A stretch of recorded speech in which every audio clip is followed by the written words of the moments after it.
Afonso दे Albuquerque कौन था? Afonso दे Albuquerque Goa का पहले ड्यूक एक पुर्तगाली सेनापति, एडमिरल और राजनेता था।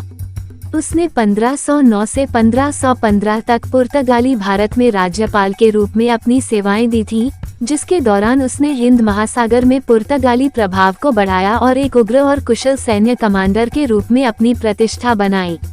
अल्बुकर्की ने उस त्रिउद्देशीय पुर्तगाली योजना को आगे बढ़ाया जिसके अंतर्गत इस्लाम का मुकाबला करना, ईसाई धर्म का प्रसार करना और अपने मसालों के व्यापार को सुरक्षित रख एशिया में पुर्तगाली साम्राज्य की स्थापना करना शामिल था।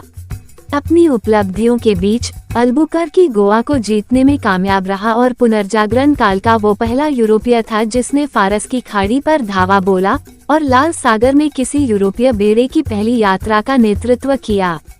उसे आमतौर पर एक अत्यधिक प्रभावी सैन्य कमांडर माना जाता है और शायद इस युग का सबसे बड़ा नौसैनिक कमांडर। अपनी सफल रणनीति से उसने हिंद महासागर से अटलांटिक, लाल सागर, फारस की खाड़ी और प्रशांत महासागर को जाने वाले सभी नौसैनिक मार्गों को बंद करने का प्रयास किया और इस पूरे क्षेत्र को पुर्तगाली मार्कलोसम में बदल दिया।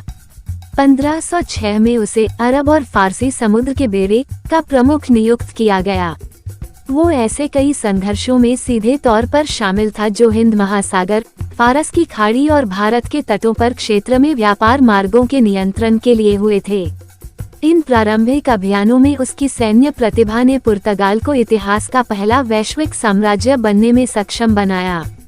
अल्बुकर्की ने 1510 में गोवा की विजय और 1511 में मलक्का पर कब्जा करने सहित कई लड़ाइयों में पुर्तगाली सेना का नेतृत्व किया।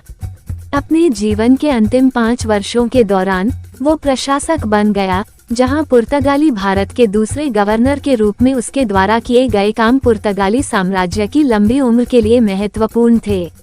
उसने उन अभियानों की देखरेख भी की जिसके परिणामस्वरूप उसका दूत डुआर्टे फर्नांडिस थाईलैंड के साथ राजनयिक संपर्क स्थापित कर पाया।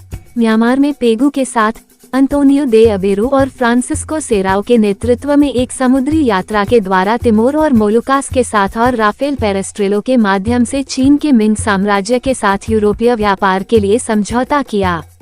उन्होंने इथियोपिया के साथ राजनयिक संबंध स्थापित करने में भी सहायता की और सफाविद राजवंश के दौरान फारस के साथ राजनयिक संबंध स्थापित किए।